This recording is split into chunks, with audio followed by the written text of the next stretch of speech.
There's a long tradition of trumpet players going all the way back to Bach's time, trying to play something too high or too difficult. Trumpet players have died of brain hemorrhages, had heart attacks.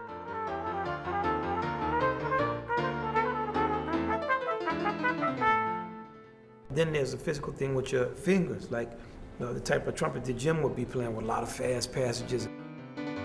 Any type of injury, there's a psychological component to it that to a person who's not injured, it's just a story they're listening to. I feel that a lot of musicians just fall apart just because so much of our psyche and everything is tied into our playing.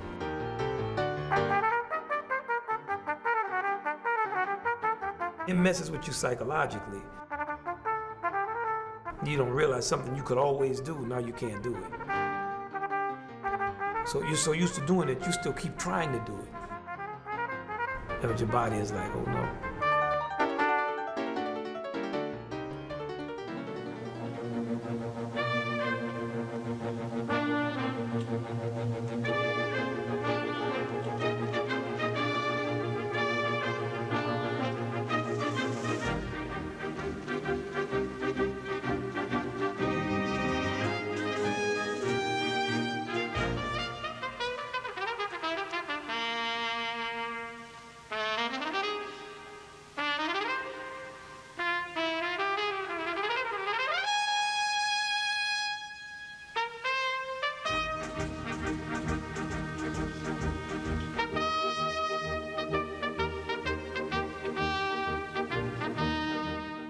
Music, it's actually expression of everything I believe.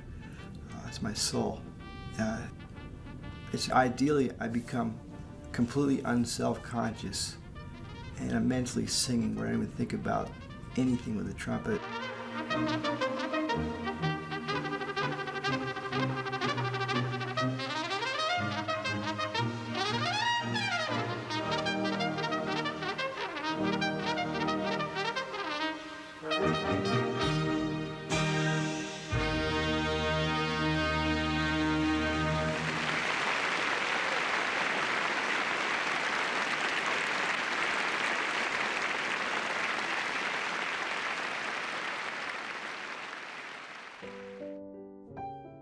Jim always knew he wanted to be a musician, always.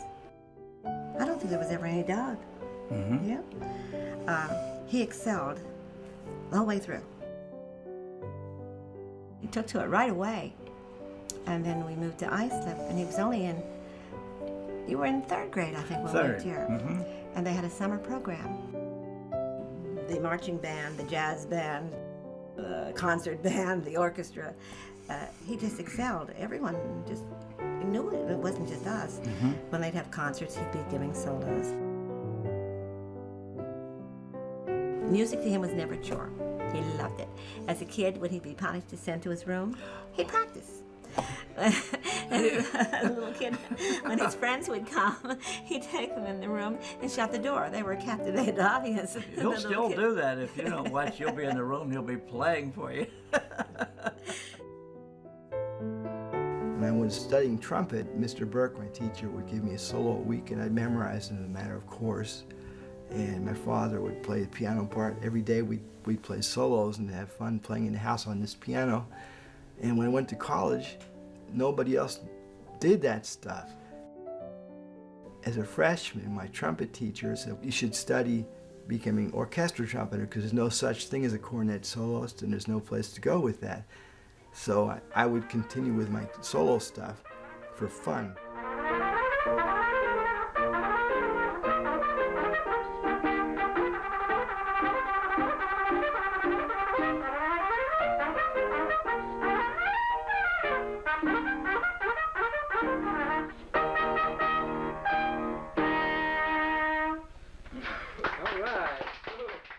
I went to graduate school at Indiana University, earning my master's and eventually my doctorate. I marvel at it when I have a student who is able to do the quality transcription or performance that Jim does. In Jim's case, he kept his involvement in music first and foremost. And for him also, he plays the piano. So You know, and that's also a sign of his musicianship. Generally, piano players, if you can play trumpet on that high level and you also can play the piano, that shows superior musicianship. We lived upstate New York for a year while he was finishing. He had a double degree in education and performance. And then when we got married in '78, we went to Indiana. The director of the school bands called me and said the Marine Band is holding auditions for a cornet soloist, and if anybody in the world is a cornet soloist, you should go for it. I was perfectly happy, and then one day he called and he says, I'm going to join the Marines.